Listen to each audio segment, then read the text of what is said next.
yidhaahdeen mas-uuliyiintii xukuumadda ka tirsan qaar ka mid inay yidhahdaan waxaan soo abaabulay kacdoonka kuwii dilay yaa markii xabaalaha laga soo dareeray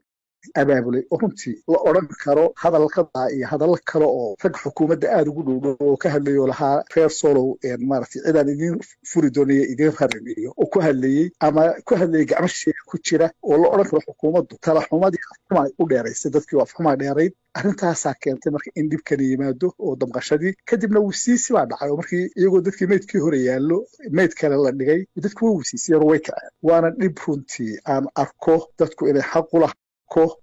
xaq u lahaayeen oo weydiiyaan xukuumadda yaana dilay waxay ahayd oo keliya in laga jawaabo su-aashaas waatay guddoomiye inkastoon b b c caddaymaha ahayn inay ciidamada militarigu inay laascanood galeen balse yaa looga baahnaa inay soo bandhigaan xogaha aad sheegaysid dadkan muddadaba la dilayay ma baarlamaanka ma dowlad ma xukuumadda yaa looga baahnaa ma dadka reer sool yay ahaayeen ciddii arrintaas ay qusaysay waa hawl mas-uuliyaddeeda ay leedahay xukuumaddu waana shaqadii loo egmaday madaxweynaha iyo xukuumaddiisa iyo hay-adaheeda amniga wasaaradda arrimaha gudaha taliska ciidanka booliska sirdoonka dhammaan iyagoo isku duuban inay arrintaas iyada ah dadka amnigooda naftooda maalkooda iyo sharaftooda intuba iyagay saaran yihiin waxaana laga rabaa inay wax kasta oo ka dhacaya ay iyagu wax ka qabtaan haddii aanay dhicin in wax laga qabto markaa la gaadhana in mas-uuliyaddeeda la qaato lana yeesho garowshiyaheeda sidaan la soconno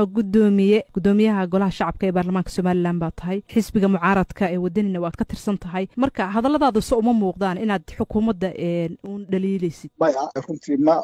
jirto oo taa haddii aan samaynayo waa dalkasta waqtiga aan kayo waxyaabaha waqtiga siinayay bay ahayd anoo hadda dalka ka maqan bal xukuumaddu tallaabada ay qaado bal waxa ay kaga jawaabto iyadoo hore runtii aanu tala madaxweynaha ula tagnay aniga iyo rag kale oo mudanayaasha golaha ka midiba oo arrintan soo noqnoqotay dilkan ku xigay markii ay ka hadleen culimadii oo ugu weynaa sheikha allahu naxariis cabdicasiis xaaji axmed oo mas-uuliyadda dowladdu inay qaato sheegay garad jaamac oo isaguna ka hadlay oo yidhi aan tala isugu nimaadno ay aada uga damqatay xukuumaddu waan u tegey anigu madaxweynaha waxaanuna u geynay talooyin aanu markaa islahayn waxbaa lagu xallin karaya oo ay ka mid ahayd in dadka deegaanka lala tashado oo lagala tashado balbarka koowaad maamulkooda cidda maamulkooda qabanaysa mar haddii xukuumaddii ay ku fashilantay inay iyadu wax ka qabato dhibaatooyinka ka dhacayay cidda maamulka guud haynaysa ee gobolka maamulaysa cidda amnigooda ka shaqaynaysa in la sameeyo dad iyaguna deegaanka u dhashay oo amniga ka shaqeeya oo ay dowladdu dhaqaale iyo bajet haddaan wax kale loo karin 2% ku magacaaban loo isticmaalo arrimaha amniga ee runtii arrimaha wax alla wax ka suura galay haba yaraatee ma jirto intii iyo waqtigii aanu siinayneenu islaam bal tallaabooyinka ay qaadaan hal la eegana waxay dhashay in maanta ciidamadii ay dilkii sii wadaan oo maanta dhimashadu ay 8 marayso marka laga reebo ninkii hore ee dhintay waxay gaadhay in la damiyo maanta la baktiyo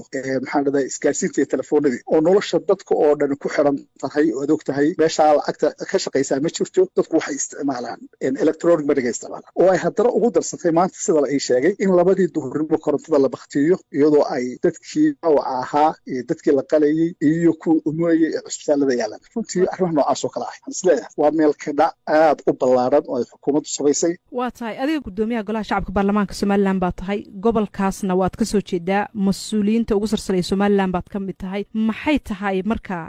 waxyaalahaad isleedahay dabkan haatan ka holcaya magaalada laascaanood waa lagu damin karaa maadaama dad shacaba ay ku baaba'ayaan waxaan isleeyahay tallaabada koowaad ee ay tahay in la qaada inay tahay halka caburin iyo cagajugleen arrinta inaan lagu xallin karin ay noqoto marka koowaad in magaalooyinka gudaheeda ciidamada laga saaro xeryahoodii lagu celiyo marka labaadna inay dowladdu la timaado barnaamij lagu xallinayo dhibaatada intii hore ee dhacday ee soo socotay muddada dheer jirtay iyo inta ay iyadu ka dabageysay haddeer la ogyahay labadaba marka saddex maalmood markaad xilka hayay baanu hore u sheegay deegaanka maxaan raday beelahaasi ay degaan marka la isku darbo beelaha dhumaantay sangeli dadkii materi lahaa maaha dadka inta badan xeelka iyo mas-uuliyadda ka haya deegaanadaasi in dadkii wax ka go-ayeen lala tashado laysuna yimaado oo ay la timaado qorshe nabadeed xukuumaddu marka waxay u baahan tahay talay u baahan tahay caqli bay u baahan tahay waxay u baahan tahay in qorshe dhammaystiran xukuumaddu la timaado haddii kalena ay iclaamiso oo ay caddayso inay ku fashilantay arrinta nabadgelyada gobolkeena wax ka qabto